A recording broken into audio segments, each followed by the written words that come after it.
दाढ़ा गांव में भारतमाला परियोजना और बाईपास परियोजना में हो रही भूमि अधिग्रहण में जो धांधली हो रही है, जो अनियमितताएं बरती जा रही है, उसे लेकर हम लोग यहाँ ग्राम सभा किए हैं, जिसमें हम सभी रैयतों का यह मांग है कि हमारी जमीन का जब तक उचित मुआवजा, हमें पुनर्वास और हमारी जमीन पे उपस्थित तमाम चीज़ों का संरचना का उचित मुआवजा नहीं सरकार देती है, तब तक हम तमाम रैयत अपनी जमीन किसी भी हालत में परियोजना को देने का विरोध करते हैं।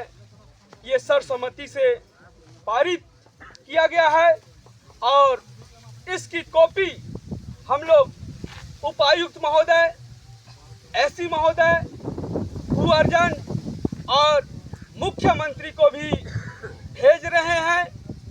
और जब तक हमारी मांगों को सरकार के द्वारा नहीं सुना जाएगा, तब तक हम सभी ग्रामीण, हम सभी रैयत अपने प्रस्ताव, अपने विचारों पे अटल हैं। जब तक सरकार हमारी जमीन का मुआवजा नहीं देगी, हम किसी भी परियोजना का यहाँ धरातल में काम करने नहीं देंगे। क्योंकि हम लोग सभी रैयत यहाँ 100 वर्षों से निवास करते हुए आ रहे हैं। यहाँ ज़्यादातर लोग आदिवासी समुदाय से हैं और अनुसूचित जाति के लोग हैं, जो आर्थिक तौर पे काफ़ी कमज़ोर और पिछड़े हुए लोग हैं। लेकिन सरकार हमारी ज़मीन बगैर कोई मुआवजा के छीनना चाहती है, जबकि सरकार के पास सारे कानून बने हुए हैं। CNT SPT एक्ट, जो कि जनजाति समुदाय की सुरक्षा कवच माना जाता है, जिसमें ये प्रावधान है कि आदिवासी समुदाय का अगर जमीन अधिग्रहण होता है तो अधिग्रहण से पहले उन्हें पुनर्वास और मुआवजा देने का प्रावधान है। लेकिन सरकार उन प्रावधानों को भी ताक में रख के हमें से जमीन छीन रही है। बिल क्लिंटन रूल के तहत खुदकट्टी कानून बना हुआ है, जिसमें रैयतों को खुदकट्टी के आधार पे उन्हें जमीन का हक मिलने का अधिकार है। लेकिन सरकार उसे भी मानने को तैयार नहीं है। उससे भी बड़ी बात है, जितने भी रैयत यहाँ पे मौजूद हैं, उन सभी रैयतों के पास उनका जमीनी दस्तावेज मौजूद है।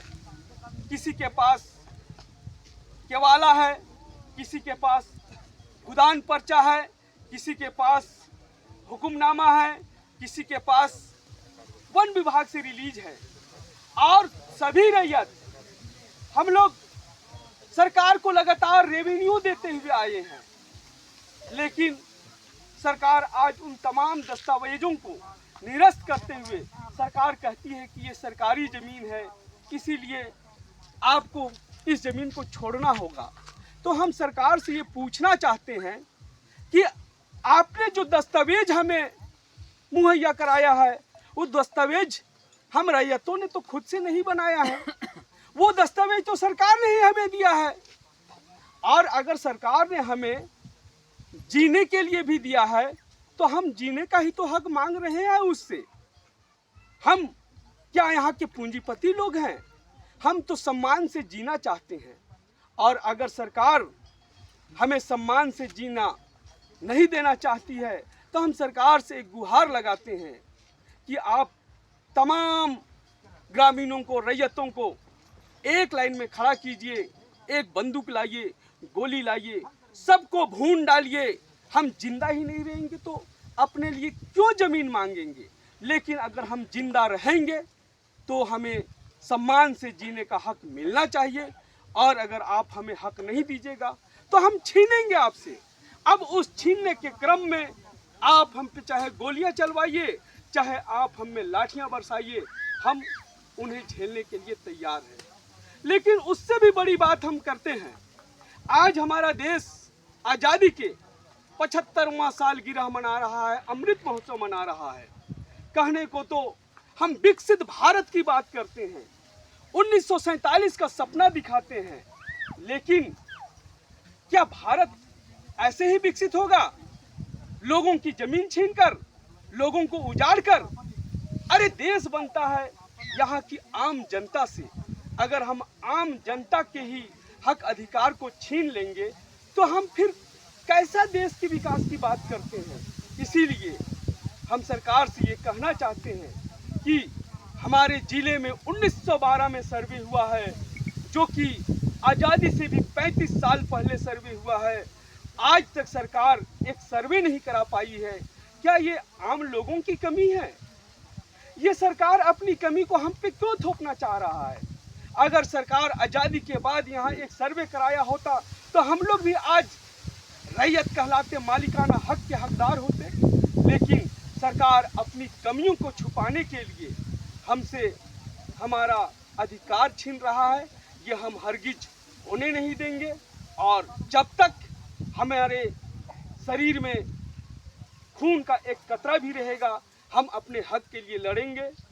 इनकलाब जिंदाबाद, जिंदाबाद, जिंदाबाद। इनकलाब जिंदाबाद, जिंदाबाद, जिंदाबाद।